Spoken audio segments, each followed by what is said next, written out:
Albert Einstein once rightly said, look deep into nature and you will find everything interesting. A very good evening to one and all. I, Deepika, And I, Bhumitra, on behalf of Club Prakriti, welcome you all to our flagship event, Snake-O-Pedia. Coming to Club Prakriti, it is the official nature and adventure club of IBS Hyderabad, which focuses on youth development and social awareness. It works with an aim to save nature, dive into adventure, and create awareness in the minds of people. The Green Team always tries to do the best we can to help our Mother Nature and keep it green always. but Deepika, how the times have changed, right? The whole world has come to a standstill at a drop of a hat. But Bhumitra, did Club Prakriti ever stop? Definitely not. Crossing all the hurdles, transitioning from offline to online. Here's a glimpse of a journey till now.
Now, that's one hell of a journey from offline to online, and especially we got to see a little glimpse of our last year's Snake-O-Pedia. So, Bhumitra, why don't we tell our audience what the event is all about? Of course, Deepika. Snake-O-Pedia is Club Prakriti's flagship event, which is conducted every year in the campus. It is the most unique event of IBS Hyderabad, an awareness program that focuses on educating the students about the snakes, breaking the myths, and educating them about the reptile snake. Right. The lack of awareness about snakes generates an unwanted fear among the people, which leads them to generate deep repugnance towards this wonderful creature. Snakes are an integral part of our food chain, and today they are listed in the IUCN Red List of Threatened Species. Their dwindling number poses a serious threat to the sustainability of our environment.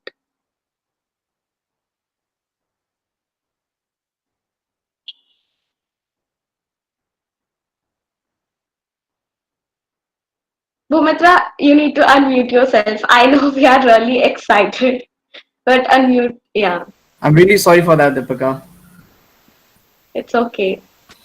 And we as a club propose to conduct an event for our students to make them aware about the beauty and significance of these wonderful creatures. Till last year, our seniors got the opportunity to experience the event live and even touch these snakes. And this year, despite of the ongoing pandemic where everyone is stuck at home, this hasn't stopped us from conducting our flagship event. So here we are with the most awaited event of IBS Hyderabad, Snake-O-Pedia.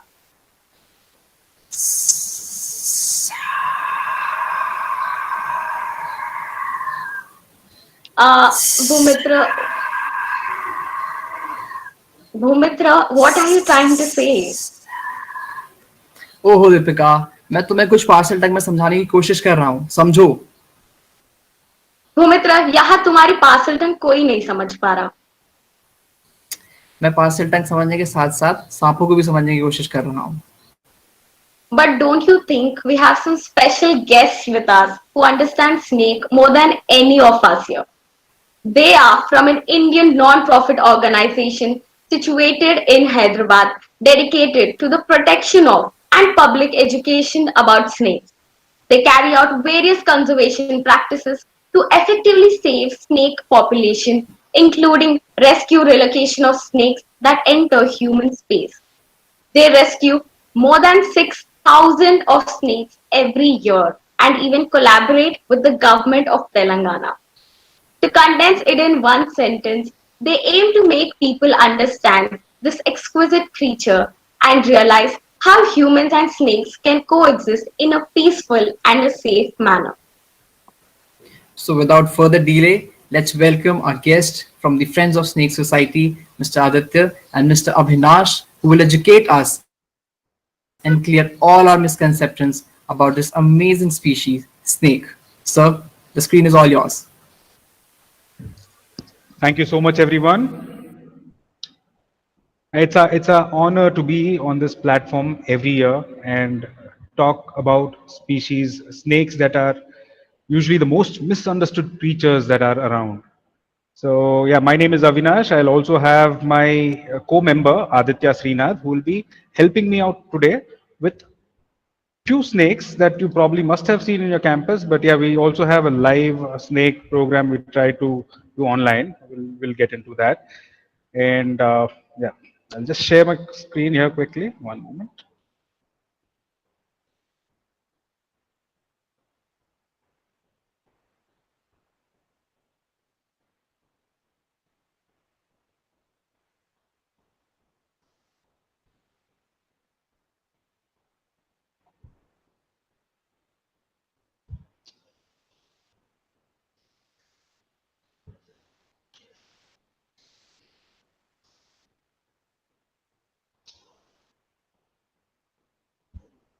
Okay.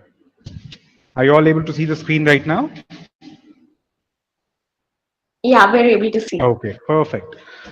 So I will be talking about snakes of Telangana, and at the same time, I'll also try to tell you all that snakes are not those creatures that are there to get you. They don't take revenge. They don't bite humans for time pass. There are animals which are very elusive, very shy, and they seldom try coming in close contact with human beings. But that said, because of habitat loss, these animals are forced to search newer terrain, and invariably, we end up spotting them more often than not. And after today's Sir, session, you'll be in a I'm position. really sorry to interrupt you. I think the Yeah, presentation is stuck. no, I haven't started it yet. All right, all right. It's when you're able to see the transition, right? No, not yet. We are not able to see the screen. About now? No? No, maybe you can try re-sharing it again. I'll do it once again. One. Sure.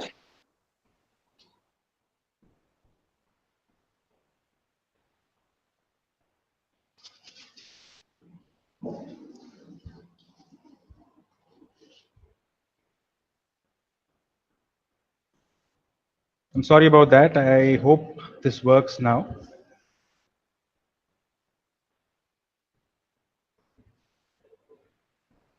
So you guys are able to see the presentation now, right? Yes. Okay, perfect. Yeah, yeah. So by the end of this session, I'm pretty positive that you will be able to identify all the common venomous snakes of the region and also the non-venomous species that are found here. Not just that, there are a lot of myths and misconceptions about snakes that people often kind of come up with as stories, come up with as experiences from the past.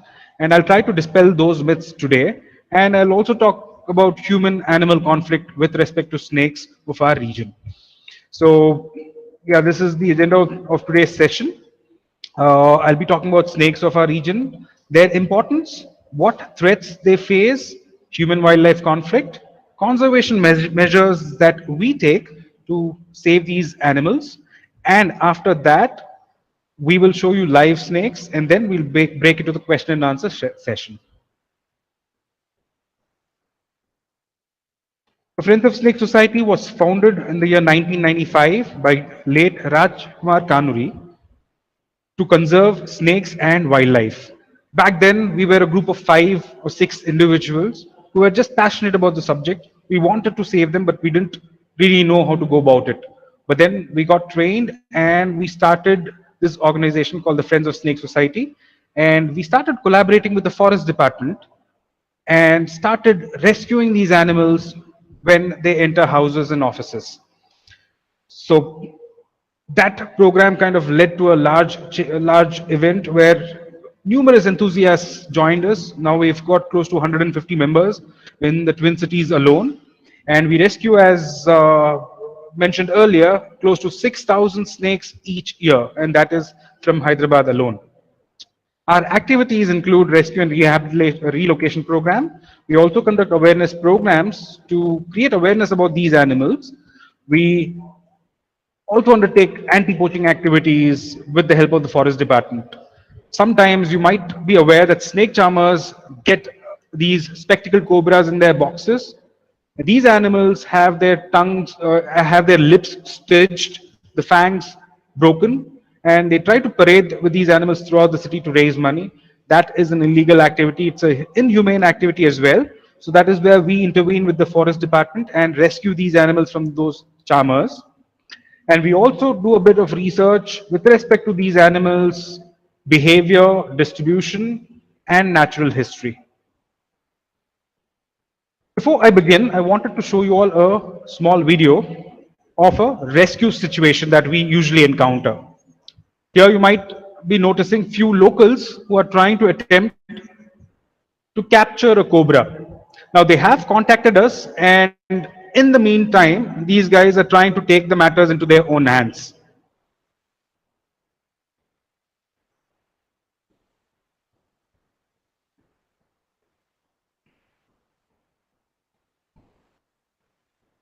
Look at the chaos there. People are trying to catch hold of the snakes with stones, sticks, shoes.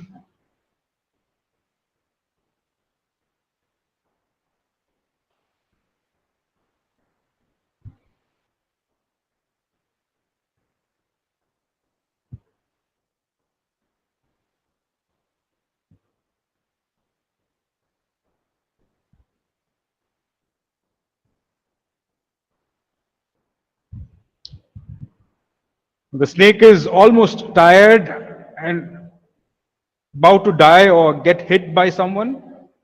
Our member Sai Lakshmi reaches the scene and rescues the animal safely.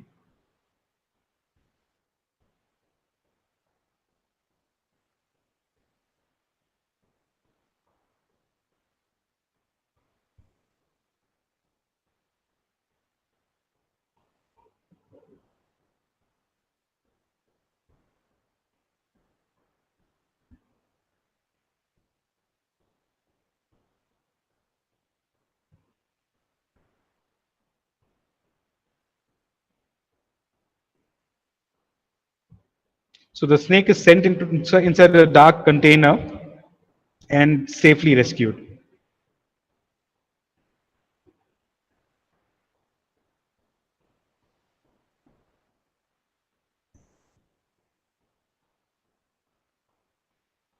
After creating awareness with the public, Sai Lakshmi leaves the site with the animal.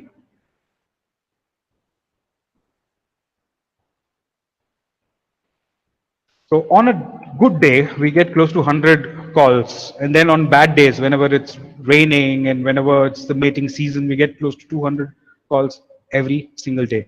Of these, there are 6,000 odd rescues that we do on a yearly basis. Last year, we rescued 6,700 odd snakes. And this year, I'm pretty positive that we touch the 8,000 mark.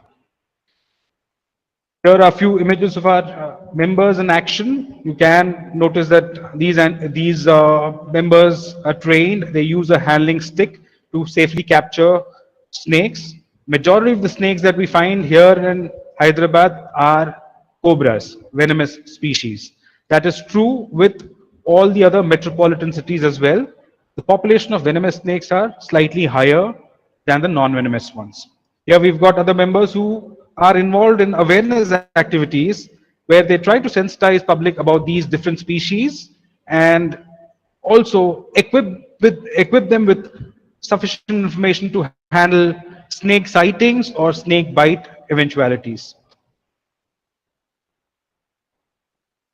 I just wanted to share the trend of rescues in the last 5 years. Last year, we rescued close to 6,700 snakes, as I was mentioning, of which 56% of them are venomous. Right? Majority of the chunk are the species-wise, majority of them are non-venomous, but the sheer number-wise, cobras are highest. I will be talking about few snakes that are commonly found. First, the non-venomous ones. You guys will be able to see the species. And along with the species, there are few pictograms here that I've included, which talks about the habitat and habits of the species. Now, this particular snake is called a green vine snake. These animals are active during the daytime. If you want to spot one, you would be looking for them in trees because they are arboreal in nature and they feed on birds, lizards, frogs, and rodents. All right. So this particular snake is called the green vine snake. In Hindi, it's called the Harasam ya Pedonka Sam. Telugu, it's called the Pasarika Pamu or Nagula Vasam. A Hatula nasuta is the binomial name of this particular individual. They are very easy to identify. They are long and slender, greenish in color, with a sharp, pointed nose. Now, looking at the nose, people here say that it will use that sharp, pointed nose to bite you in your eyes and yank that eyeball out, but that's not true. In few other villages, they say that the animal will enter the ears and come out of the other ear. That is not true as well. Right? These snakes have pointed nose and a head which resembles a leaf. So if it wants to hunt a predator, hunt a lizard or a bird, it kind of camouflages with the foliage and goes that close to the animal before launching an attack. Right? It is just a strategy employed by these animals to blend with the environment, but not to bite you in your eyes or get inside your ears and stuff. Okay? These animals are ovoviviparous in nature, as in they give birth to live young ones. There are instances of these animals kind of giving birth from a top of a tree. So if you're lucky or unlucky, you can probably witness that. where you'll have baby snakes falling from the tree canopy. All right. So that happens with these animals. Green vine snakes, very beautiful snakes, and they are active during the daytime. After that, this particular animal that you're looking at is another common snake in Hyderabad. It's called the bronze-backed tree snake. Bronze-backed because of the bronze color line that runs on its back. Usually, the body color of this animal is chocolate brown, dark chocolate brown, and right on the vertebral region, you will have a lighter shade, lighter bronze shade. Right? Notice this line that runs from the head till the tail region. Right? And that's why they call it the bronze-back tree snake. Dendrelaphis tristis. These snakes grow up to 3 feet in length. They are again non-venomous snakes. They do not pose any threat to human beings. Right? They live on treetops. They are active during the daytime.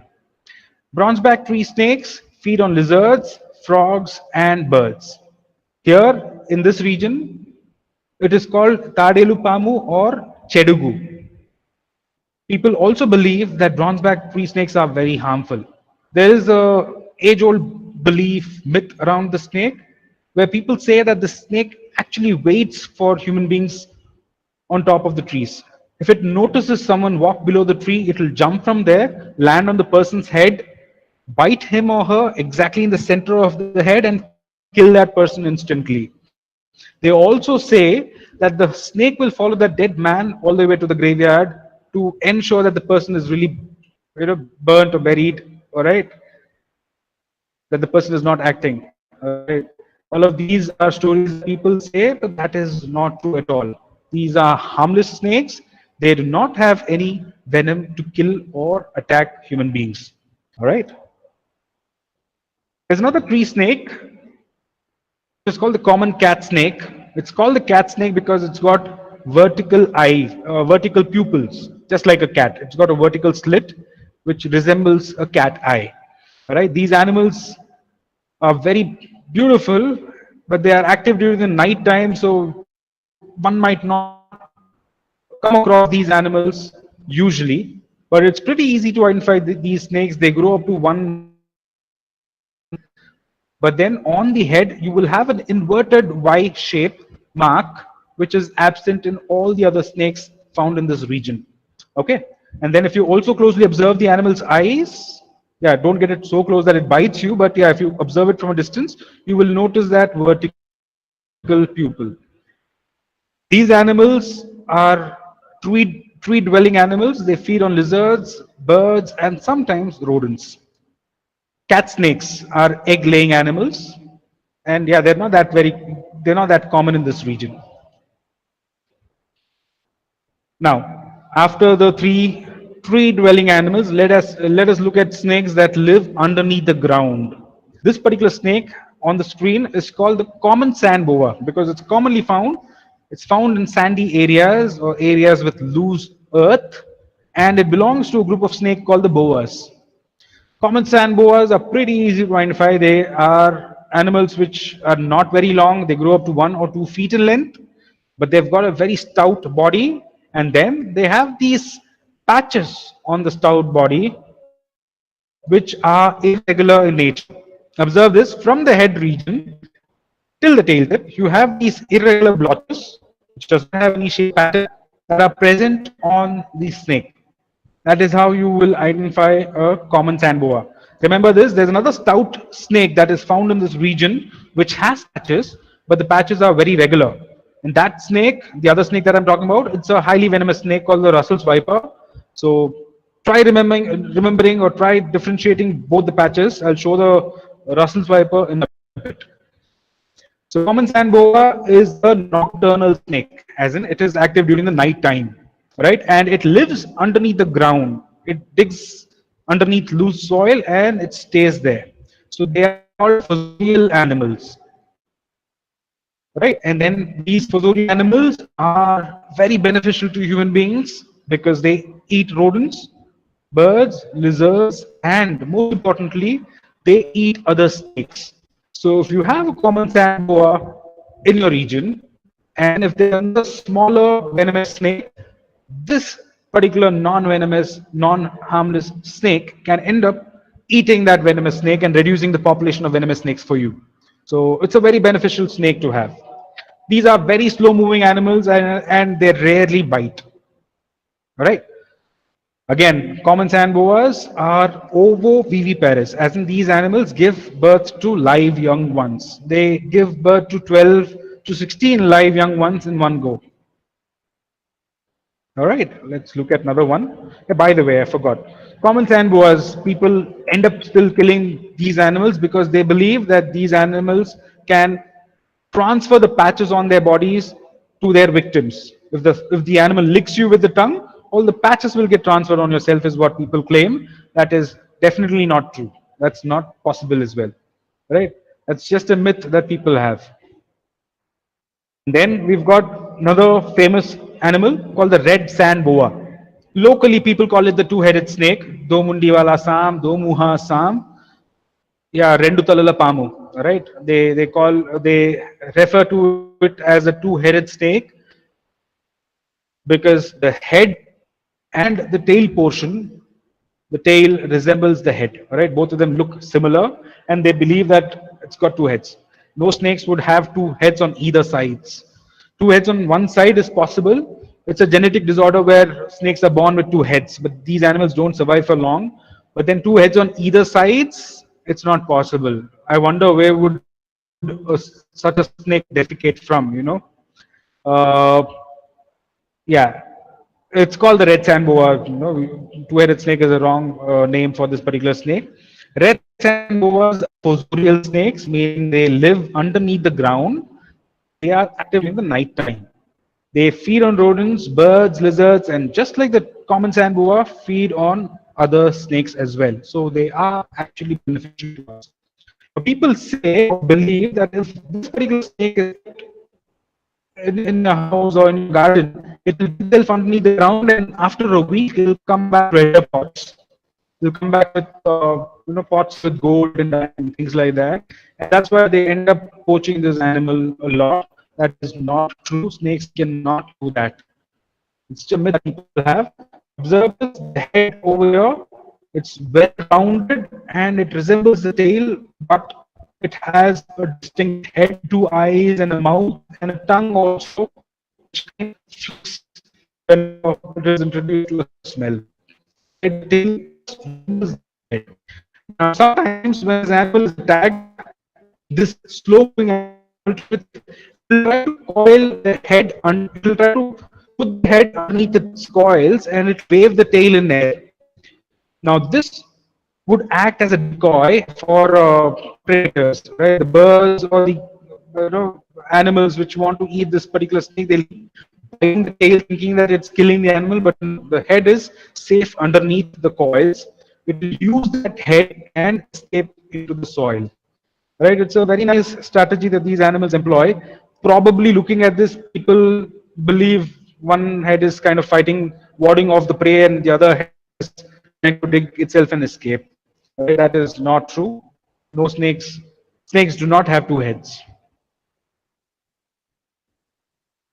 This is a very common snake called the checkered keelback. It's got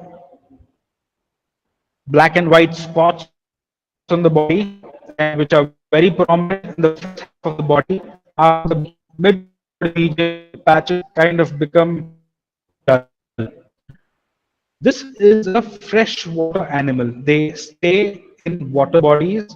They stay in rivers, lakes, ponds, sometimes wells. Sometimes you might also see them in drainage or gutter systems. Right? They are active both during the day and the night times. They feed on fish and frogs. Very easy to identify the animal. It grows up to 2 or 3 feet in length usually, and it's got these black and white spots, just like a chessboard, on the front portion of the body. Right? People say that these animals are dangerous. They say that if you kind of get bit by a checkered keelback, you'll have to take a glass of water and drink it. Take a glass of water from wherever the snake was found, and that water should be drunk to survive. Without which, even if you go to Yashoda or Apollo, nothing can save you. But that's not true, guys. Remember, as I told you that these animals are found in drainage and gutter systems. Water can kill you, but the snake is totally harmless. Right? It's a freshwater snake which is found in India. Remember this, that all the freshwater snakes in India are totally harmless. All the sea snakes in India are highly venomous. There are some new sea snakes that are found in India, and all of them are highly venomous. So this is a common snake that is found in our region. It's called the wolf snake. It's called wolf snake because of the tail. They've got long canines. All right, the teeth in their mouth, the most anterior teeth are long, and that's why they're called the wolf snake because it kind of resembles like a dog or a wolf. But the snake is considered a wolf snake. It's called the noonan. People believe that it's a venomous snake, but it is not. It's a harmless species which grow to length. Animals with yellowish cross bands. Notice these cross bands. They are single yellow bands on the body. These bands are very prominent from the head till the mid body region. Post that, the bands kind of become less conspicuous. There is another snake called the common crate, which is a highly venomous snake, which is black in color and it's got paired white bands. I'll show that picture in a bit. But remember this, that these wolves are non-venomous animals, but then crates are highly venomous. Wolf snakes are active during the night time. They feed on lizards and they live on the ground. Right? They are egg laying animals. They lay up to 7 or 8 eggs during the rainy season. After the wolf snake, there's another common snake found in Hyderabad, which is called the banded racer. These are fast-moving animals, and that's why they are named as racers. Notice that this particular species have these fine bands on the body, again, till the half mid region of the snake. Right? That's why they call banded racers. Banded racers are harmless snakes. They look like cobras from a distance, but they don't have a hood. They are not cobras. They don't have a hood. That is how you will be able to distinguish banded racers from cobras. Otherwise, coloration is very similar. That's why too they go with cobra, right? That snake resemble or is akin to the cobra. But it is not. Both of them are two different animals altogether. Bandisers are very animals. They are found in the daytime.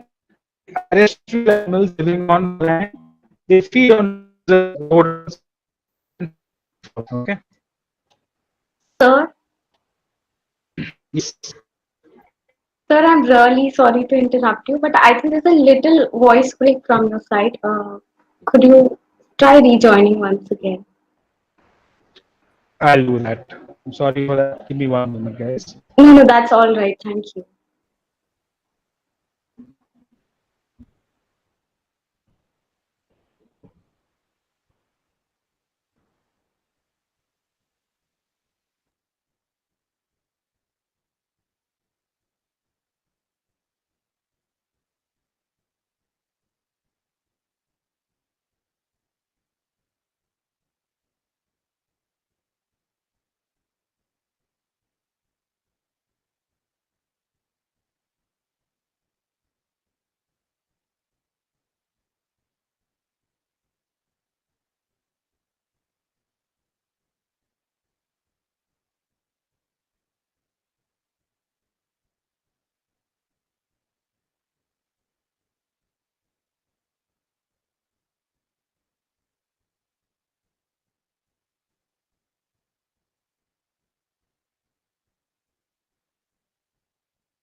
Well, Bhumitra, I think the event is going amazingly well till now. What do you think? Absolutely, Deepika. Staying in Hyderabad, I did not know that we have these many types of snakes, and I till now got to know some really interesting facts, and I'm looking forward to know more. But by the way, do you know that the snakes are called serpent and there are more than 3,400 species? I read it somewhere today. That's an interesting fact. I had no idea about that. So now that you have given me one fact, I'll ask you another question. Um, do snakes have eyelids? It's a tricky question, but you can try it. Surely they must be having, everyone has What do you eyes. think? But I'm asking, do snakes have eyelids? I think yes. No, actually, snakes do not have eyelids, Momitra. Okay. I surely didn't knew this question. And yeah, I know. So I heard that snakes are found in every continent on Earth. But what is the one continent they are not found in? This one I've got. It's Antarctica. Are you sure? I'm 100% sure. All right, that's the right question. So, would you like to shoot a question? Well, surely if you're ready to answer that. I'm always ready, Bhumitra. You can ask me.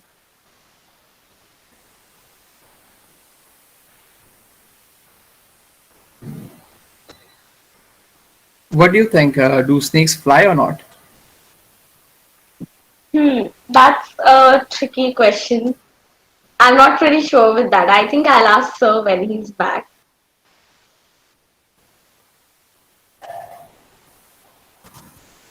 Okay, Okay. I got another question. I'll ask you. Do snakes have ears?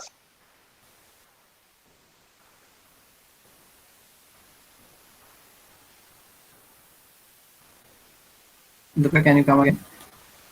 I'm asking Bhumitra, do snakes have ears? I think they don't have ears. They don't have eyelids. But do you think they have internal ears? Maybe. This is actually a fact. So snakes have internal ears but not external. So people think they can't hear us, but they do. Oh, that's amazing.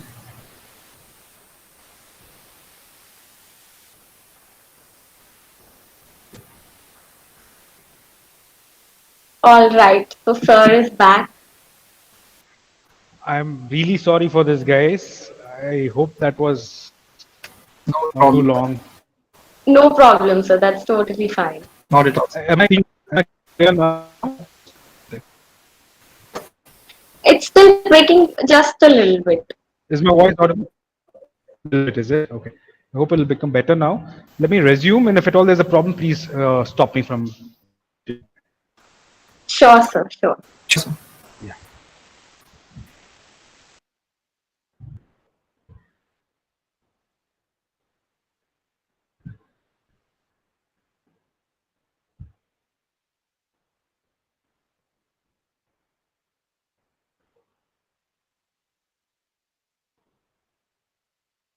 Yeah, bank razors. These animals are snakes which are non-venomous in nature. So there's a basic story. People believe that razors try to drink milk directly off a cow. They latch onto the cow's teat and they kind of drink or suckle milk directly off a cow. Now that is impossible because snakes don't drink milk. Like milk does not get digested. But these animals are found in high rodent population in these areas. Sometimes So take a cow which is lying down, it might kind of come across as a mouse or a pinky mouse, a juvenile mouse. These animals attempt to eat the cow up. That's not possible, but then they do attempt, and probably that's why people have come up with this story. But in reality, do not drink cow milk. Right? That's the banded razor. Sir, Now, the common snake in the region. I'm really sorry to interrupt, but the Again? presentation is not visible. Okay, 1 minute. Sir, if possible, maybe you can try switching off your camera. I think that will work. Okay.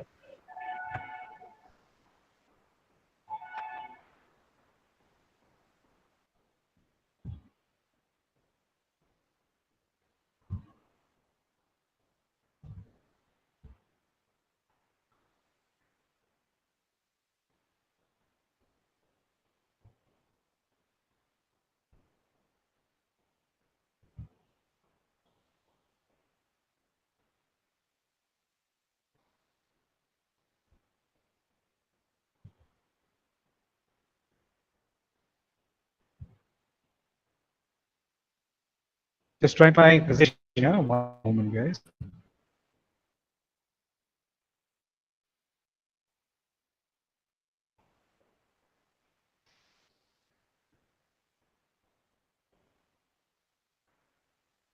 Okay, are you guys able to look at the slide now? Not yet, sir.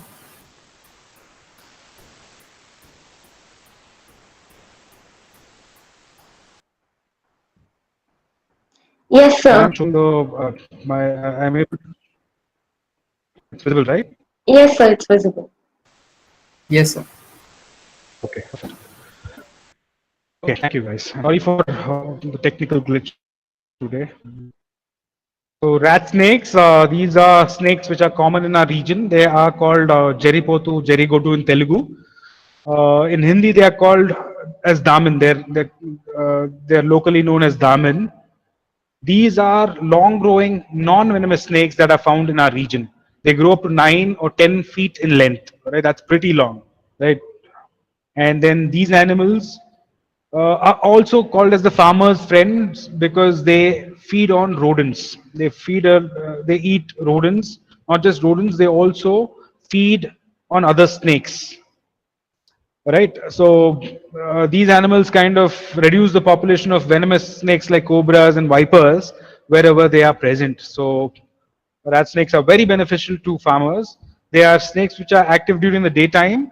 And look at this. They feed on lizards, frogs, rodents, birds, snakes, and any other thing that they can stuff in their mouth.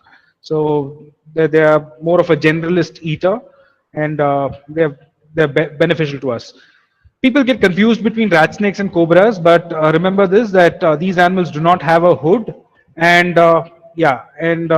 from the mid body till the tail region, they have these black lines on their body with which you can distinguish a rat snake from a cobra. Right. Another thing, people here say that rat snakes do not bite you. Rat snakes will use the tail to sting you.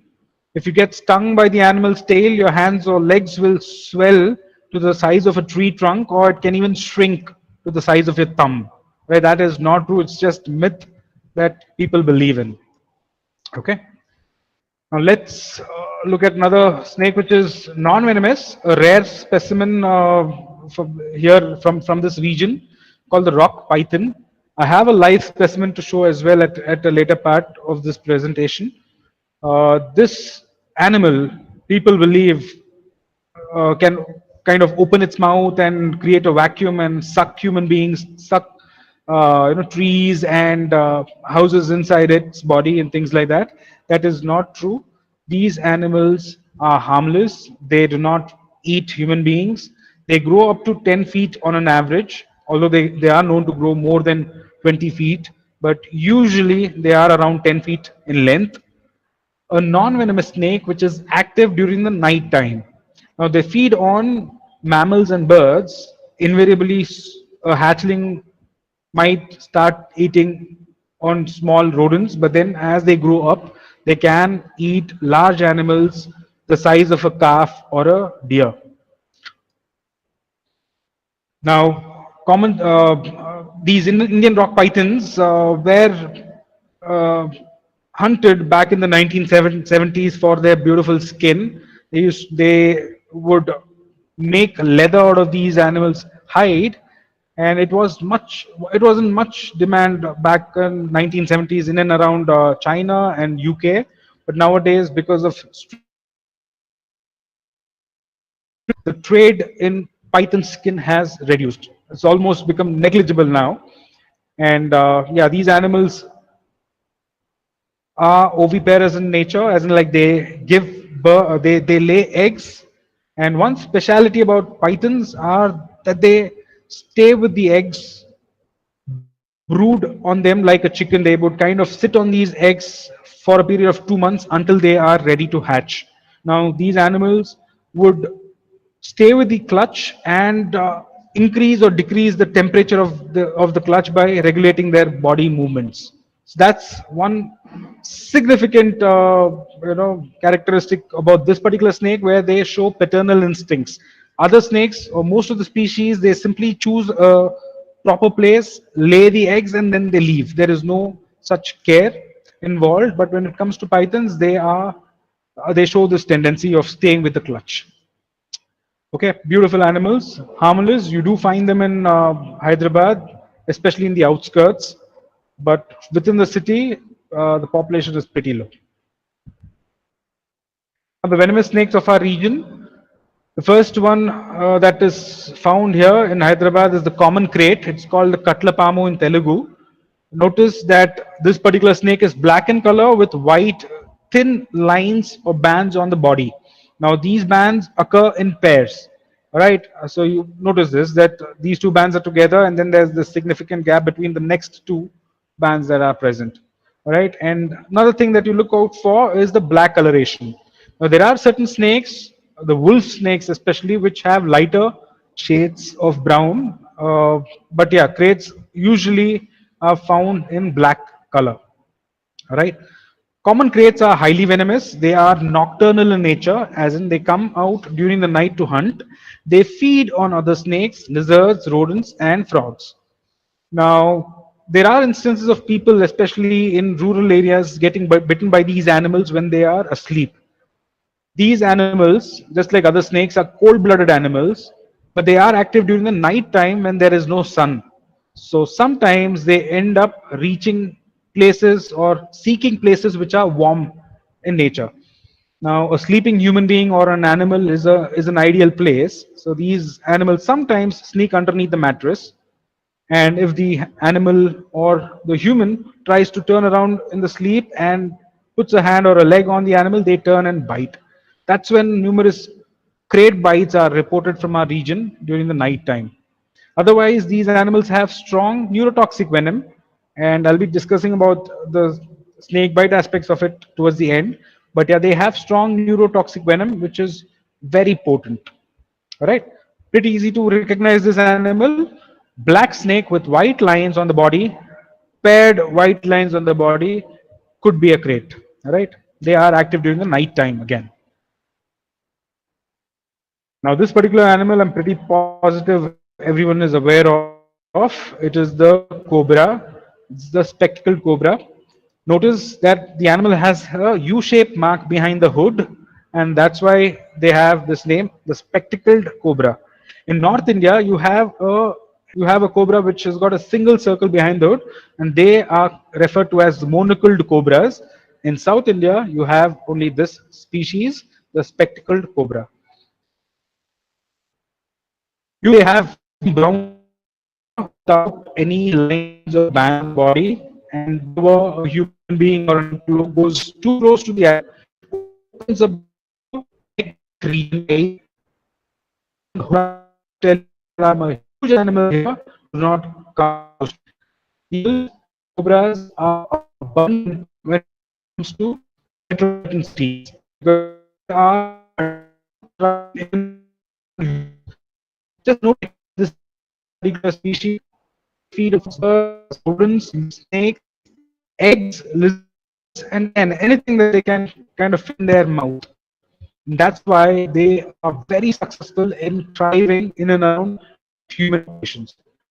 Activity wise, they are found both during the time and also the night time. In Hyderabad, last year we rescued close to 3,300 spectacled cobras. Right, that's like the 50% of the population of the rescues that do. Right, these animals, again, like the common crate, have strong neurotoxic venom which will affect the nervous system. They grow up to 6 feet in length and they lay eggs. Right. After the cobra, got a venomous species from Hyderabad. It's called the Russell's viper. You find this species common across Telangana as well. Russell's viper has strong hemotoxic venom, as in these venom molecules affect the bloodstream. Very easy to infect animals. First and most is patches on the body, kind of rows. This row, the vertical column, is the largest row symmetrical round the body. Right? On both the sides of this, on the flank of the animal, you have two more small rows of chains which are again symmetrical in nature. They grow to 5 or 6 feet in length. They are usually active during the night time. These animals often hunt rodents and birds, and whenever we kind of come across these animals, they give out a loud hiss, and this hiss is as loud as a pressure cooker, and that kind of warns you not to go too close to the animal. Russell's viper, Daboia russelli. Remember, there was a common sand boa that I talked about earlier that had irregular patches on the body, and comparing that with this individual, these have regular chain-like pattern on their bodies. Right, these animals give birth to live young ones, and sometimes they give birth to some 30 or 40 live young ones. So often we kind of come across these situations where there are like a lot of vipers and coming out of a small hole inside someone's house, all right, and that's a scary proposition. But yeah, these animals give birth to live young ones. And then the soft-scaled viper. Now, this species is not common in Hyderabad. You would find them in Adilabad, Mehbubnagar, Vikarabad, and parts of Karimnagar and Peddapalli, but you would not find this particular species in Hyderabad. These are again venomous species. They are just like the Russell's viper, hemotoxic snakes, but then they grow up to 1 feet in length. They are called Chinnapamu or Chinnapinjara in Telugu or Totti Purugu in Telugu. They grow up to 1 feet in length, but they have a vicious bite. They are active during the night time. They usually feed on lizards and insects, but sometimes also consume rodents and frogs. Very easy to identify a saw-scale viper. Saw-scale viper would have two lines running along the body, and then these zigzag lines, wherever they intersect or wherever they meet, there's a small patch that is present. All right, that is one thing that you kind of can observe whenever you kind of look at a saw-scale viper. Second thing that you look for is the head. You've got a mouse pointer type symbol that is formed on the head. Right, that's a saw scale viper for you.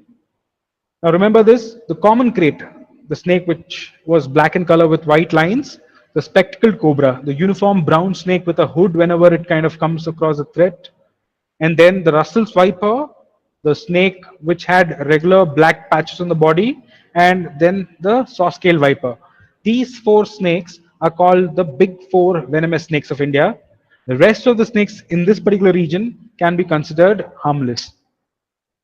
Yet, even if they are harmless, there are a lot of threats that these animals face. Threats from the environment, forest fires, drought, or flooding, and then there are threats that these animals face within species or from other animals. There are, let's say, if you have a cobra or a crate, other species might end up being preyed upon by these two animals because they kind of are they eat other snakes, right? So there is this threat from other species, and then there are threat from invasive animals like red-eared slider, and then there are threat from predators. Now, a lot of animals feed on snakes, be it dog, your domesticated cat or a dog, or other wild counterparts like the wild cat, the jungle cat, or birds like serpent eagle, peafowl. You name it. There are a lot of predators out there for these animals. Not just predators, even diseases are present in these animals, which are usually a threat for snake populations. And natural disasters like forest fire, flood. Oh yeah. Now, the human wildlife conflict, although I have not mentioned earlier, is the major problem that snakes face. Until 1970s, 1980s, people used to kill these animals for skin, right? But more recently, even though these animals are protected under the Wildlife Protection Act, people invariably kill these animals out of fear or out of hatred or just for the heck of killing an animal. They end up doing that. Human wildlife conflict can be defined as interaction between humans and wildlife. Wherever you have to realize this, that human populations are ever growing. At the same time, wildlife territories are always dwindling.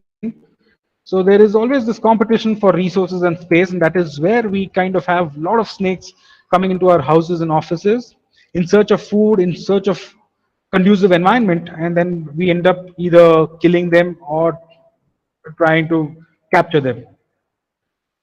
Habitat loss is a major concern. Remember this, that wherever there is clear felling of trees or wherever an area is completely devoid of vegetation, these animals lose their homes in form of rodent holes, in form of burrows on tree trunks and things like that. And habitat loss in the form of a linear project is also dangerous. Now look at this image. You have a car there applying on a empty road, and you've got forests on both the sides.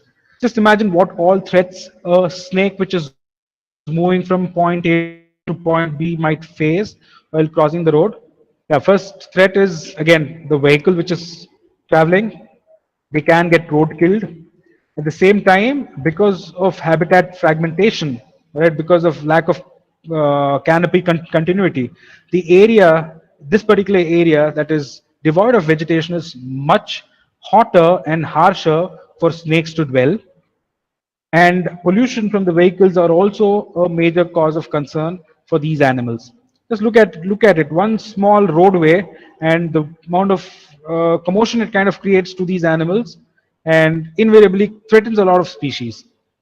The pollution, as you all are aware of, is a major concern that even snakes face whenever there is any farming practices. Chemicals that are used in plowing, or rather before plowing, kind of invariably kill a lot of snakes and their prey. Invasive species end up eating snakes, and yeah, that is also a concern. The image that you see here is of a red-eared slider. These animals were brought into India around the 70s again as a pet. But when they grow pretty big, these animals are left in open water bodies, and because they don't have any predators, they kind of thrive and grow to large numbers. And these animals are carnivores in nature, so they end up creating a lot large scale destruction. They eat fishes, frogs, and even snakes at times. So invasive species is a major concern again for these animals. Hunting by human beings, that is a major concern. Here, the image that you see are hemipenises of a monitor lizard.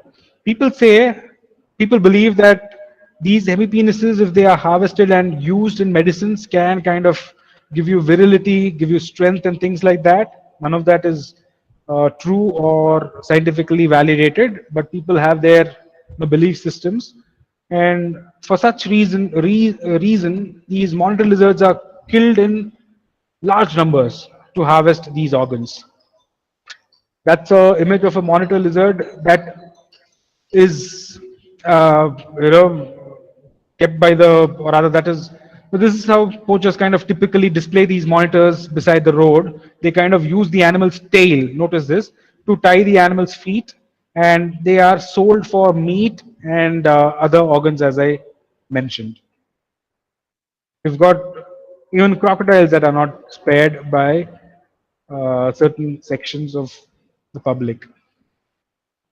Usually they are hunted for skin, they are reared as pets, and sometimes the meat or their eggs are exploited.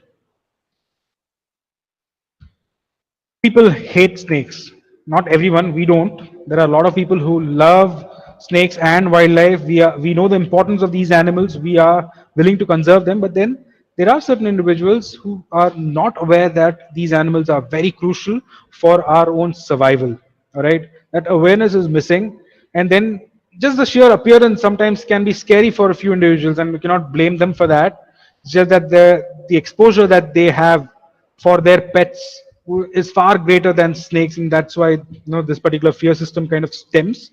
And then this fear of death or losing body parts because of snake bites is always there. Remember this, that snake bite is a major cause of concern in a tropical country like India. Every year, close to 56,000 people die in India because of snake bites. Now, twice or thrice this number are individuals who are affected because of snake bites. They either lose a hand or a leg, or they have scar tissues from a snake bite. So the cause or the fear is real. But at the same time, we have to realize this, that snake bites are treatable. All right.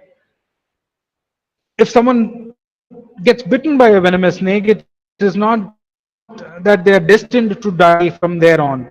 They can get treated and they can recover, or rather, they can make a complete recovery from there on. I'll just talk a little bit about snake bites first, and then we'll talk about the common snakes of the region. Now, venomous snakes are more evolved in nature. These animals have a specialized teeth. They have specialized teeth called the fangs. These fangs have a special system, which is the venom delivery system. And here, notice that the animal has got a venom duct, right? And this venom, sorry, they have this venom gland, and the venom gland is connected to the fangs with a small duct. Whenever a venomous snake intends to bite, it lunges forward, bites the individual or the prey, injects the fangs into the victim, and squeezes this compressor muscle here to inject venom. Right, is that clear? Now these animals have total control of this particular muscle. So sometimes they can bite human victims, but refrain from squeezing this compressor muscle.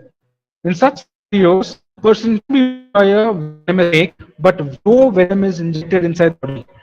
These scenarios are called dry bites, as in they do get bit by a venomous snake, but then there is no venom inside the victim. Right? People who have dry bites invariably do not need treatment, and they should go to a hospital, certainly, but the doctors will observe the victim, and if there are no symptoms, then they will not administer the venom and they will go back home. Remember this, that venom is brought to the human and gets into human research, not on list. And they are, and if we get too close to them or kind of cause physical injury to these animals, they do not have any other option but to save themselves by biting. This is a fact. You've got venom here, the venom gland to the venom duct, and then there's a small gland that the venom inside the body. Whatever is depending on the venom symptoms accordingly classified virology and they would dermatology. Due to the symptoms occur, it comes happy. The animal has neuro, which is the nerve ending, affecting paralysis and other deviation. Yes, nervous system. And then snake like the more toxic, which cause damage to the blood vessels.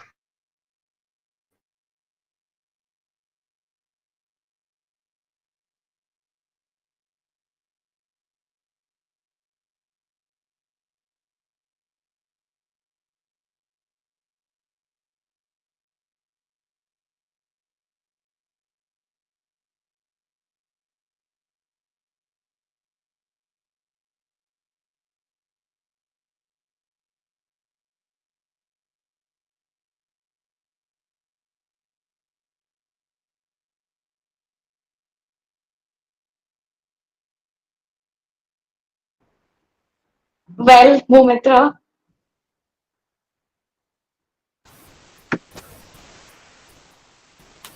by the time our sir joins back, why don't we play a little game called Myth or Fact? Alright? Sure. So I'll read out a sentence. You have to tell me if that is a myth or a fact. Okay. So the first one is snakes swallow the younger ones. Is it a myth or a fact? I think it's a fact. So you think snakes swallow their own younger ones? Yes, I believe that. No, Bhumitra, that is actually a myth. Maybe you did not watch our Instagram stories that we did. All these myths and facts were there. Okay. I got you. You can go with the next question.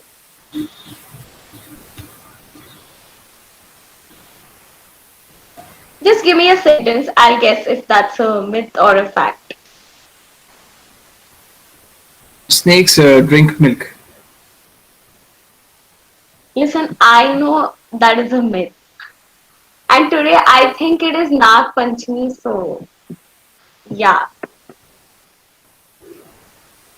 And what do you think about the Nag punch me on the head? That I think our professionals, they are better at answering that question. So we'll wait for that. Okay, Okay. next one. I got one. Um, Let me see. Snakes smell with their tongue. Is that a myth or a fact? It's a fact. That is right. That's Thank you. correct. And what do you think? Snake eyes are hypnotic. I'm sure Are I they? know Ka from Mowgli. The character Ka from Mowgli, her eyes were hypnotic. But in real life, I don't think so. You wouldn't dare to look into the eyes of a snake, I believe. I Well, that's wouldn't. good. Definitely not. Surely.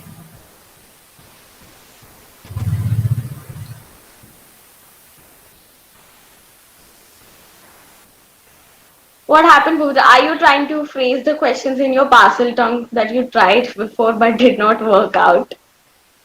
No, well, I'm trying to find a tough question for you because you're really good All at it. right. I know. Thank So you. what? So what do you think? The rattlesnakes always rattle before lashing out or not? I don't know this one. Yes, I'll say yes. Okay, you're right, actually. Okay. I did my homework, Bhumitra, before coming.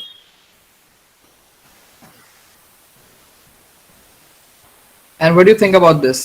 Snakes can change themselves into human form. That is You definitely don't need to wrong. think about this question. Exactly. That's completely a myth. All right, I'll ask you the next one. Snakes dance to the snake charmer's tune. Well, that's true. That's a fact. That's actually not true. They look at the snake charmers, um, I don't know what it's called. So because of the movement, snake also, tries to move, but it's definitely not because of the music. Oh, well, I didn't knew that. Yeah. Do you know that the snakes have flexible jaws which allow them to eat prey bigger than their head? I believe you must be seeing Discovery or Nat Geo. Yeah, I think this one is true. Yeah, you guessed it right. Come on, Govinda, ask me some tough questions. You're really good at it, Deepika. I must say that I'm unable to find the tough questions for you.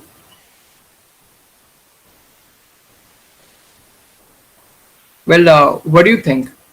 Do snakes breathe partially through their skin or not? I think I got you No, on this one. I don't think so.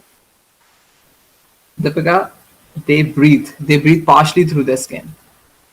All right. Okay, I did not know that. Finally, I'm getting into the game, I believe.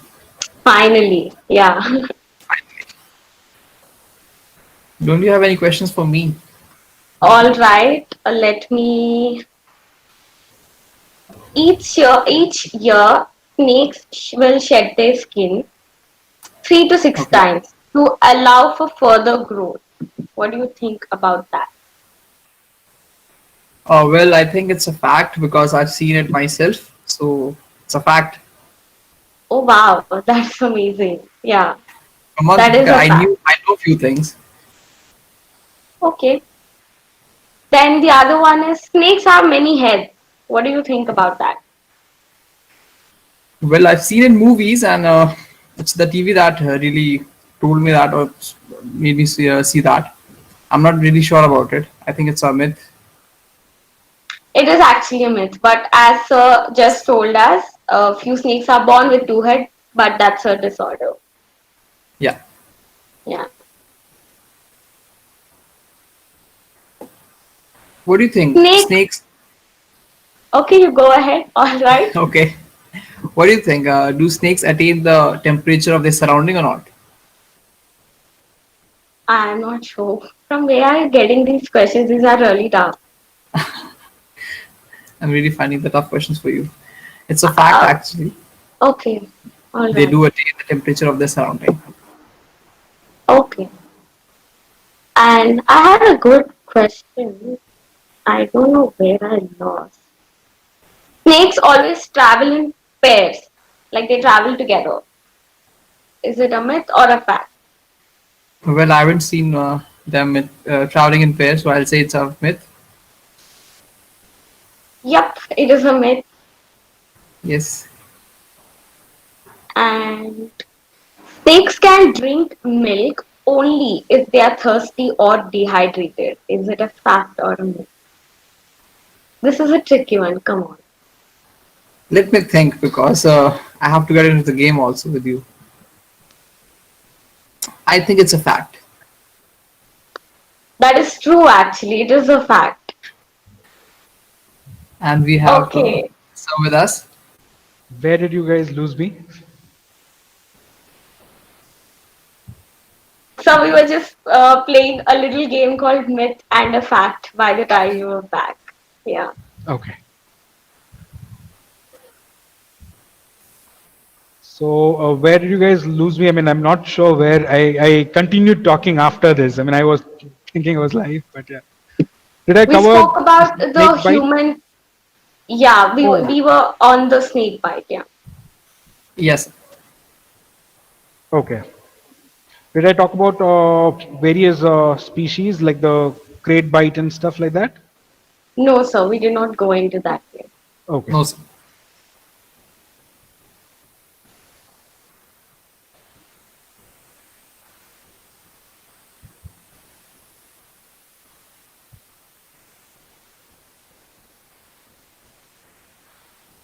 One moment.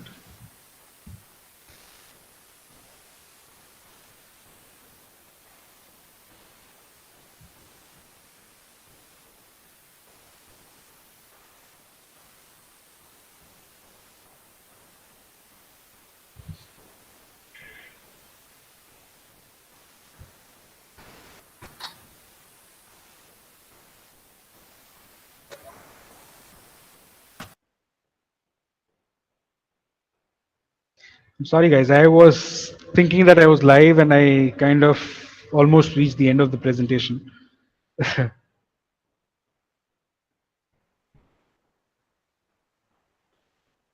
Are you guys able to see this slide right now? Yes, sir, we are able to see. Okay. Did I Yes. cover this aspect of it? We were actually on the previous slide, just the slide before. This one. Yes. Yes, Yes. sir, we were I'm almost sorry. I done mean, with it. okay. I'll try to quickly cover these again. As I said, venomous snakes have specialized fangs which deliver venom into the body. They have a venom gland which is connected to the fangs with the help of a thin pipe called the venom duct. Now, the important part that I want you to realize is that these animals have a compressor muscle around the venom gland. They can voluntarily compress the muscle and inject venom. So the thing that is relevant to us is that these snakes can bite at the same time, not inject venom into a victim. So, individual can be bitten by a venomous snake, but then if the snake chooses to, will not inject any venom inside the victim, and these are called dry bites. So, majority of the times, people get dry bites, as in they get bitten by a venomous snake, but they don't have any venom injected inside them. It's a good thing for us, but at the same time, if you get bitten by a snake, you should go to a hospital, and the doctors will uh, kind of find out if it is a venomous snake or not. Yeah, so yeah, that's a typical venom delivery mechanism in a venomous snake. I will kind of run through these slides. Whenever it's a common crate or a spectacle cobra, you would kind of come across neurological symptoms. These venom molecules affect the nervous system. They block the transmission of signals, and invariably it kind of leads to muscle paralysis. As long as antivenom is given, people survive. But if the antivenom is not received on time, people might have a respiratory failure because of neurotoxic venom. Common crates are animals which have pure neurotoxic venom. They have a combination of bungaro toxins and no other toxins in their venom composition, as in these venom molecules affect only the nerve cells and do not affect the cells of the skin tissue, and does not cause any discoloration or swelling at the bite site. And that is why it is very dangerous when it that is why crate bites are very dangerous. Now remember this, doctors here wait for the symptoms to occur before they start the anti venom, but when it comes to common crates, the symptoms occur after 4 or 5 hours after the snake bite, and by that time the patient is at a grave risk. When it comes to common crate bites, it usually happens during the night time. There is neuroparalysis, and victims usually complain of a stomach pain around 5 or 6 hours after the snake bite. And when it comes to cobra, there is a lot of pain and discoloration at the bite site.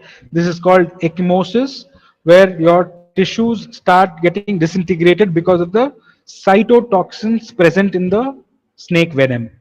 All right, although they are predominantly neurotoxic in nature, they have small quantities of cytotoxins which destroy cells at the bite site. All right, and then when it comes to cobra bites, there is rapid swelling at the bite site. You also can notice two puncture holes, fang marks when it comes to cobra bites, and people die of respiratory failure if antivenom is not given on time. And when it comes to vipers, they have strong hemotoxic venom which affects the blood cells. Remember this, venom of both Russell's viper and soft-scaled viper have these molecules which engage all the clotting factors in your body. Right? There are clotting factors in your blood, the fibrinogen or heparin. These molecules kind of help the blood clot in case of an injury. But after a viper bite, all these clotting factors are used up, and there reaches a time where there are no more clotting factors left, and thin blood starts oozing out of the bite site or from open orifices of the body. Right, that's why it's called the Rakta Pinjara in Telugu, because of this particular phenomena. There is active bleeding at the site of the bite, there is rapid swelling at the site of the bite, and there is systemic bleeding within your body as well. People sometimes vomit blood in case of Russell's viper bites. Now, doctors kind of employ a test called the 20-minute WBCT test. It's called the 20-minute whole blood clot test. As I said, the clotting factors are used up. Blood from a victim of a Russell's viper bite, if it is collected in a beaker and kept aside for 20 minutes under room temperature, normal blood will clot, but in case of Russell's vipers, the blood continues to remain fluidic, right? And that is the test that doctors kind of employ when it comes to viper bites, both Russell's and saw scale viper bites. And victims kind of fail this test, and doctors know, or that is how doctors would know that it's a venomous viper bite. When it comes to soft scale viper, there is active bleeding and swelling. This swelling is called edema. It is because of collection of fluids. There is slow swelling at the bite site. Okay. And there is a little bit of discoloration and a lot of pain when it comes to viper bites. If antivenom is not given on time, people die of renal injury, kidney failure. First aid for snake bites. This is something that is easy to remember. This mnemonic, do it right. RIGHT. R stands for reassure the victim.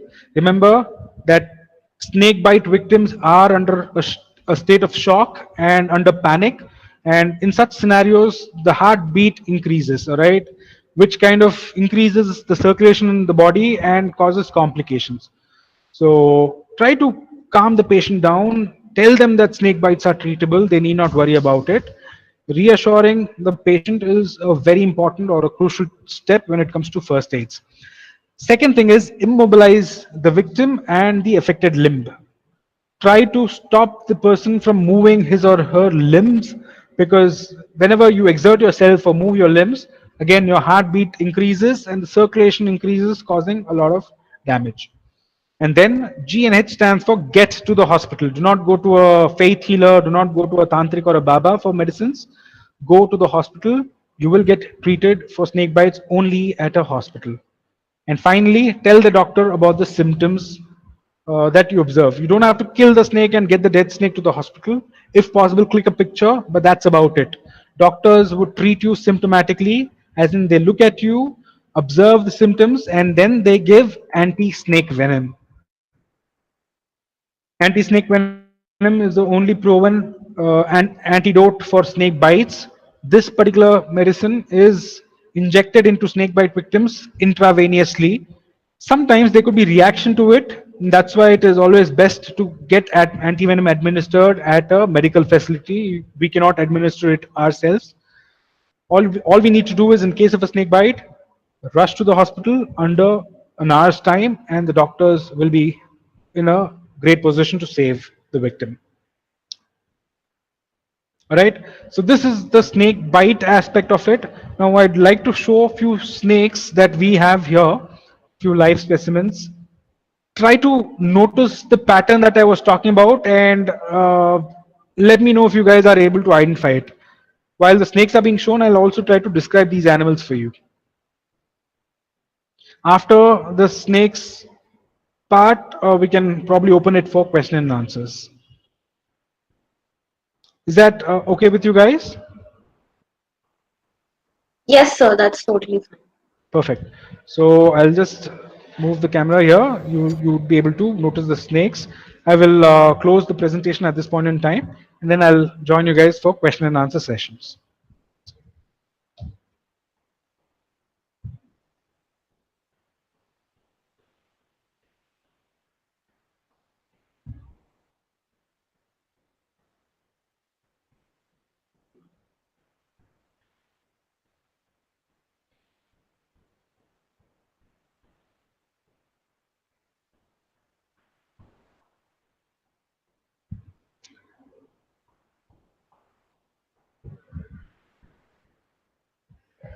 Okay, so I invite Aditya to kind of show the common snakes of this region. One moment.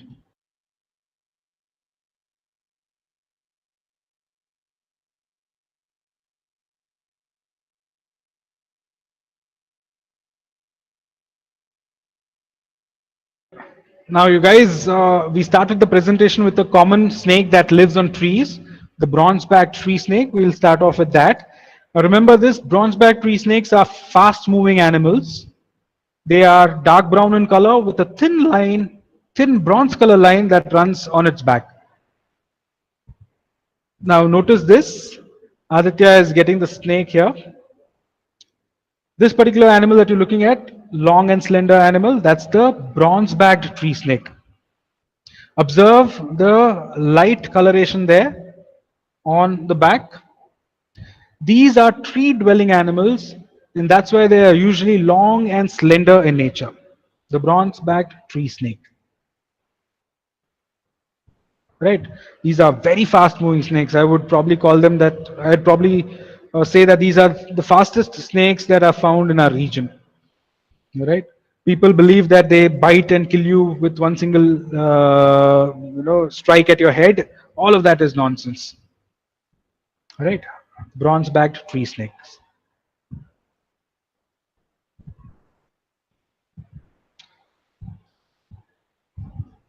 Now, after the bronze back, there's another interesting snake, the two-headed snake that I was talking about. Remember that the snake has got a very blunt tail, which resembles the head.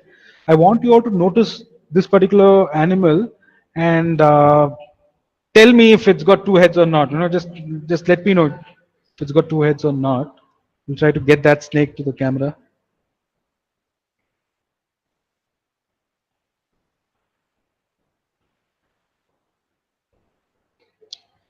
So here you go, the two-headed snake. Now Aditya is holding the head now closer to the camera, or is it the tail? Wait. I think Yeah, now he's trying to get both the ends. Now that's the head. Is it clear? No. Let me ask him to.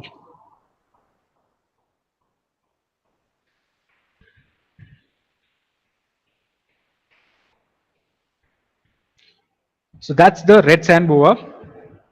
This region that you see is the head. That's the eye, and that's the strong scale that these animals have to dig underneath the soil. Right. Now that's the real head. See, you also might be noticing a tongue flick there. And this is a tail region, which is blunt. And in this case, you might probably notice a lot of scar tissue. And all of that is because of the previous escapes that this particular animal had.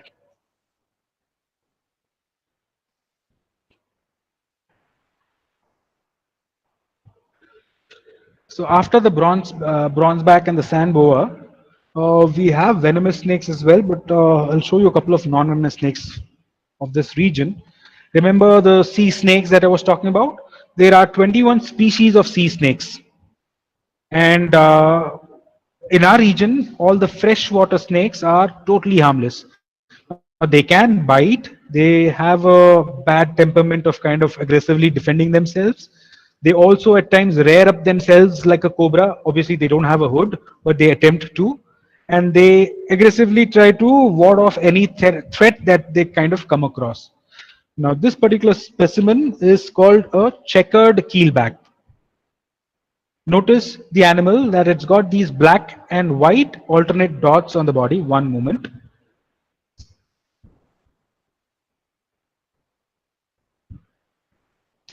So this is a checkered keelback. They grow up to 2 or 3 feet in length, and they have these black spots on their body. A fast-moving snake. I know that's why it's kind of difficult for us to get it on camera. But yeah, that's Aditya trying to not get bitten. Oh, that's a bite. Not get bitten by the snake. So freshwater snakes, like the checkered keelback, do not have any venom, but people are always worried about these animals, and they say that if they get bitten by this particular snake, they can kind of survive by drinking a glass of water from wherever they are found. But remember this, that these are totally harmless snake. They do not have any venom.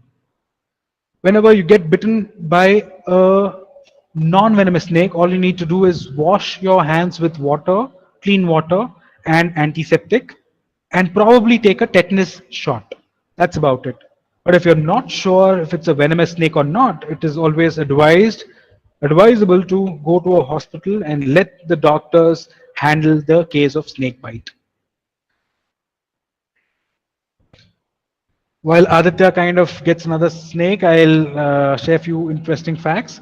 There are close to 310 different species of snakes in India, of which 66 of them are venomous. Rest of them, the major chunk of the snakes that we find in India, are non-venomous. Of these 66, There are 21 of them which are sea snakes. We need not worry about them because they are very docile animals.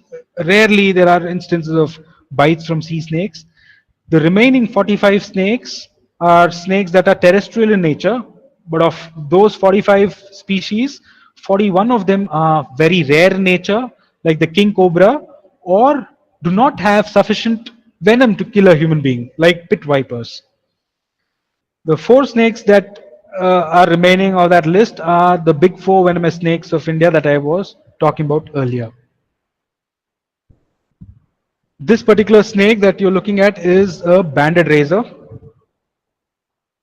Remember, I was talking about a snake that kind of suckles milk directly off a cow. This is the snake. That is not true. This is just a non-venomous snake which gets confused at times. Otherwise, they do not drink milk of a cow.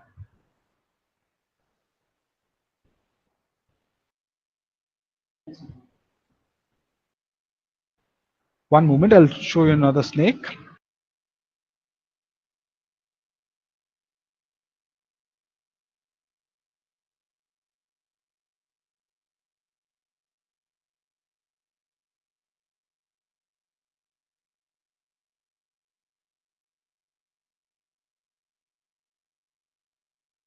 Okay, any idea what species is this? Is it the same snake or a different one? It looks like a same one. Yeah, it looks like a same one. Remember That's this, like that these animals are uniform brown in color, but they do not have a hood. Right? If it were to be a cobra, it will kind of extend the ribs and it will show a large hood. These are harmless banded razors.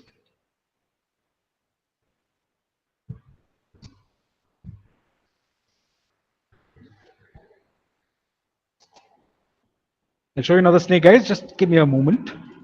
We're just trying to unpack and pack snakes for you. One moment.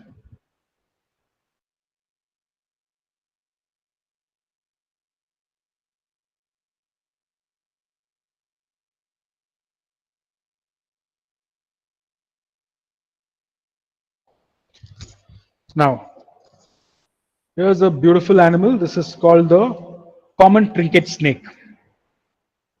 Right? These animals are nocturnal in nature. Trinket or junk jewelry is apt for the snake because it is very beautiful. Right? Notice the bands on the body there. From the head till the mid body, you've got these bands, and post which, near the tail region, the bands disappear. This is a non-venomous snake, grows up to 2 or 3 feet in length easily, and is active during the night time. I'm pretty positive you must be noticing that the snake is kind of showing its tongue towards the camera. It's not trying to tease us or you guys, it's just trying to sense the air. Snakes use that tongue of theirs to catch all the chemicals in the air and understand their environment. These forked tongues kind of catch all the chemical molecules and process the scent using an organ called the Jacobson's organ, which is there on the roof of the mouth. Whenever these animals are threatened, they kind of puff their bodies up like that and they try to strike. Right, that's a common trinket snake. They usually feed on rodents and lizards. Next. Okay, we've got a rat snake here. Rat snakes are pretty long. I'm pretty positive that whenever we sight a snake out there in the open, and if it's a fast moving snake and it kind of runs away the moment it sees a human being, it invariably is a rat snake because they kind of have a very timid temperament. They don't kind of venture too close to human beings. At the same time, they end up eating venomous snakes. So, a very beneficial animal called the farmer's friend. Notice this. This is a pretty long snake. We're probably having a 6 feet rat snake which was rescued recently.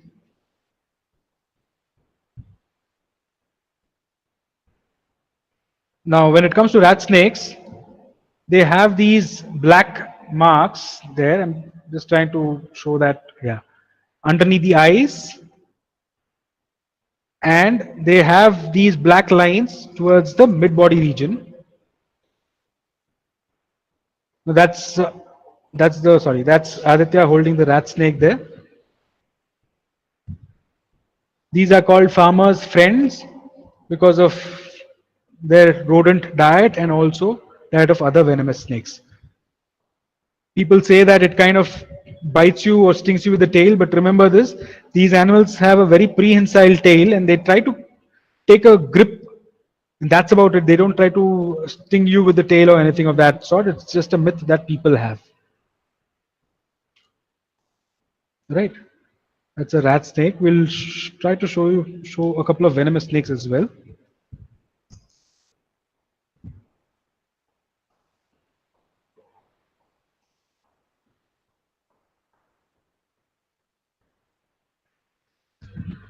Now, in our region, we kind of come across three snakes in our region, as in like in Hyderabad. We kind of come across three venomous snakes: the common crate, the spectacled cobra, and the Russell's viper.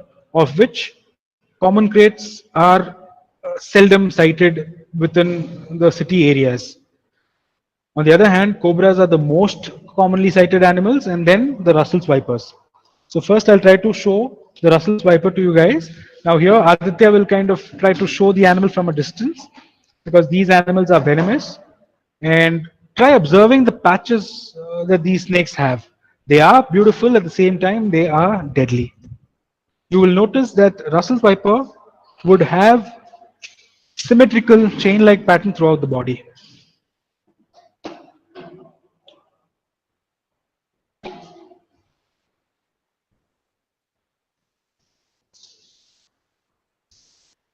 So that's the Russell's viper. Right, this is a specimen which is up to 5 feet in length, and it's got regular chain-like pattern throughout the body. Notice this.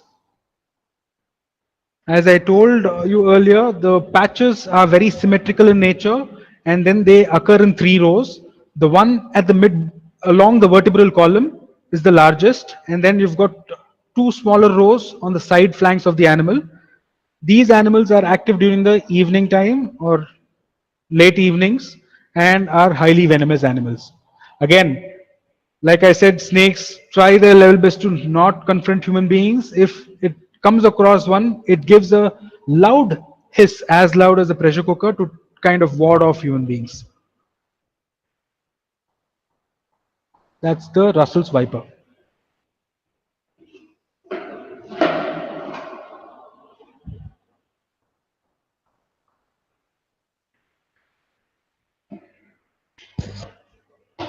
And common crates are not common in our area, so I'll move on to the next specimen, the spectacled cobra.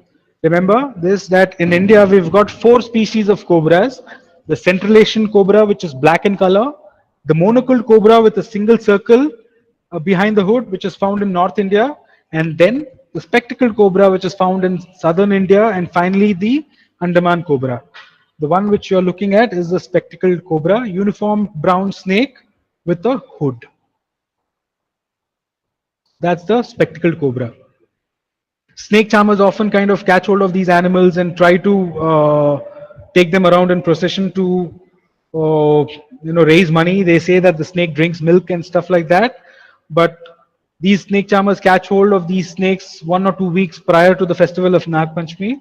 They defang these animals, stitch their mouths, and do not give them food or water for long lengths of time.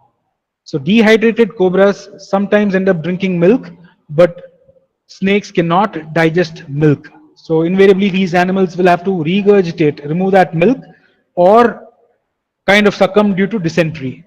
So whenever you kind of come across snake charmers trying to offer milk to snakes, please deter them from doing that. Snakes cannot drink milk, and if you ever come across such an individual, please inform the nearest police department or the forest department. That's a spectacled cobra. It is only trying to tell that it's a huge animal, and it's warning Aditya not to come close. So on that note, I'll just keep this snake inside, not trouble it. And these are the common snakes of our region. If you guys have any doubt, I'm open for questions.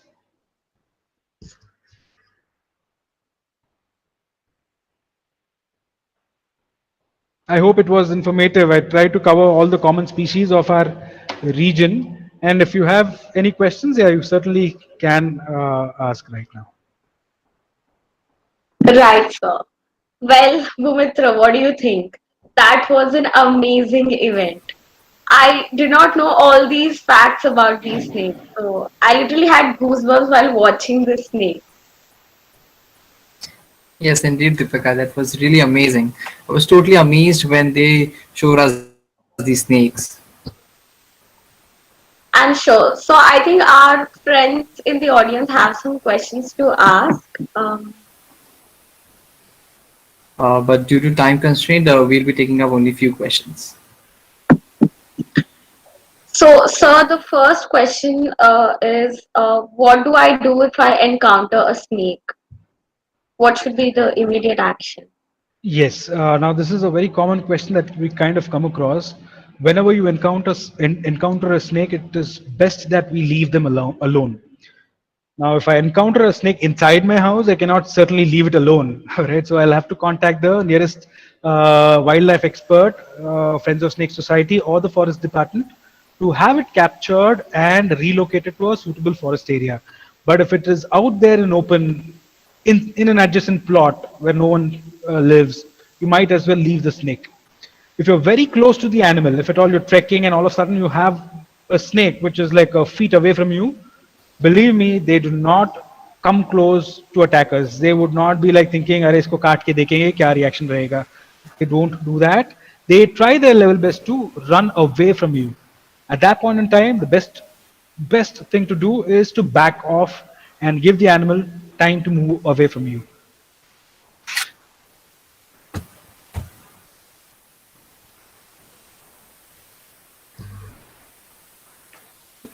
Well, that was really insightful and informative, sir. Moving on to the next question. So, sir, the next question is, how do you conduct health checks on these snakes?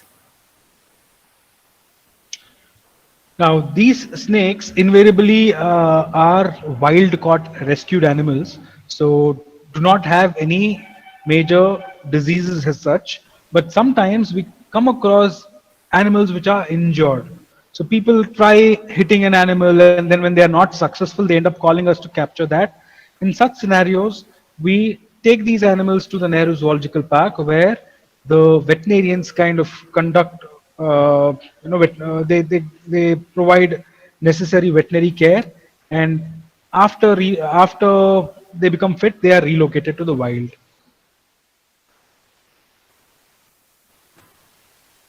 Yes, sir. So the next question is what do we do if we find an injured snake? So when you find an injured snake, it is best that you contact the forest department and have the snake rescued. And again, depends on the injury. If the animal has an injury which is kind of not which is kind of making it immobile, it is best that these animals are captured and taken to a veterinarian and examined thoroughly. Sometimes it could be a very superficial cut which will heal by itself in nature, but then there are certain injuries to the spine or deeper injuries to muscles which require treatment. So in such scenarios, get in touch with us, and we'll be able to take the animal to an authorized veterinarian who would be able to handle or provide sufficient care to these animals. Well, now we know what to do when we encounter the injured snake. So, moving on. The next question seems like the students are really curious to get back to the college, I believe. The next question is, does Donathapalli, where IBS Hyderabad is situated, is Asia's hub to the most venomous snakes?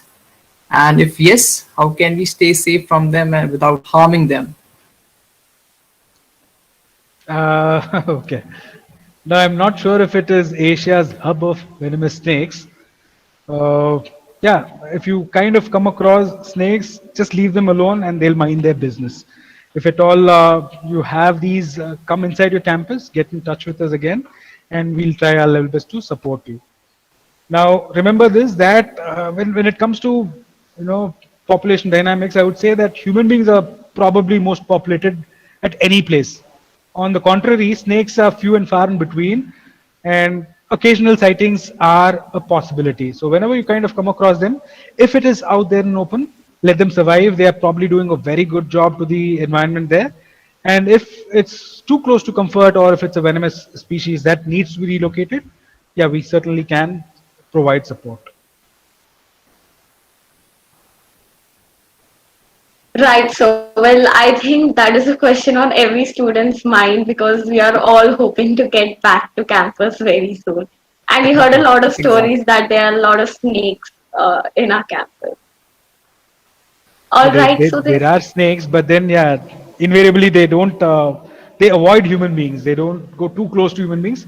Certain individuals, kind of in search of food, in search of rodents, end up entering buildings, and then the moment they kind of see human beings, they are like they freak out themselves. And yeah, that time, you always can get in touch with us so that we probably catch hold of them safely and send them outside of the campus. yes, sir, definitely. Now we know what action we can take. So there's another misconception that snakes can fly. So how true is that?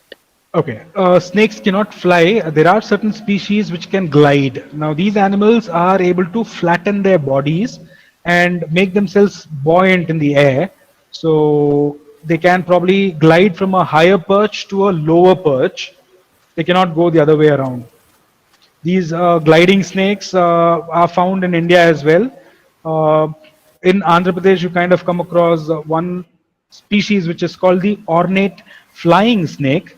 Although the name says flying, they cannot fly as such because they don't have wings and other appendages, but certainly they can flatten their bodies to glide.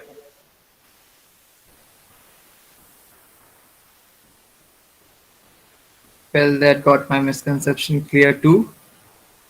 Moving on to the next question. Well, the next question is it true that snakes are faster than humans on land? If that were the scenario, I don't think we would have managed that number that I was talking about, 6,000 snakes. Invariably, these guys can outrun us. Uh, that is not true. These animals are long, slender. They appear to slither real fast, but the speed that they achieve is far less than what human beings are capable of. Now, a human being can outwalk a snake and still, kind of cross the animal and or reach the animal and capture it. You don't have to run to catch hold of a snake. Just walking, brisk walk might be more than sufficient.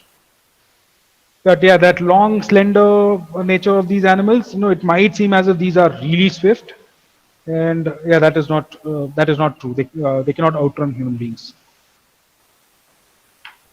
So there's another question on everyone's mind that how are Mhm. all these snakes stored? How are all these snakes stored Snakes at our stored. facility?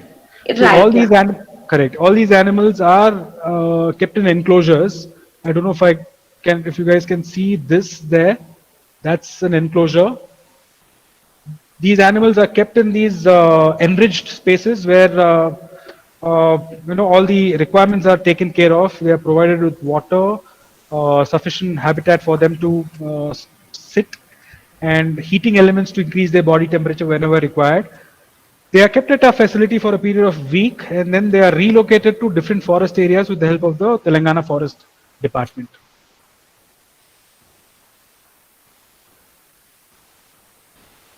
Well, with that, we come to the end of this event. Wow, I'm sure everyone really enjoyed this session. It was so insightful and informative. We hope to organize this flagship event in our campus next year and would love to have your presence there. Yeah, that will be great because this I think is the first time that we're trying to do something online. It was always thrilling to meet the students on campus and talk about snakes. I hope, despite the technical glitches that we had, there was some information that you guys enjoyed. Should you have, should you be interested in learning more about them? You are always free to visit. You are always welcome to visit us at our center in Baurampet. So thank you guys for giving us this opportunity to talk about these misunderstood animals. We would like to thank our guest of honor, Aditya sir and Avinash sir from the Friends of Snake Society for lending us their precious time in educating us and sharing this set of experience and information. We would also like to thank our esteemed faculty members, Malvi ma'am and Sudhita ma'am, who took out time from their busy academic schedule and graced our event with their presence. On that note, I would like to extend our appreciation to Team Newswire, the official news and media portal of IBS Hyderabad, for covering our event today, and IBS Messenger, the central information sharing platform of IBS Hyderabad, for broadcasting our invite to all the students. Thank you for making our flagship event a success. It has been truly an honor to have your presence in our event. It was so good to have you all at the event. We wish to see you soon in our future events. Stay home and stay safe. This is Deepika And this is Bhumitra. signing off on behalf of Club Prakriti. Thank you for being here with us. Thank you. Thank you.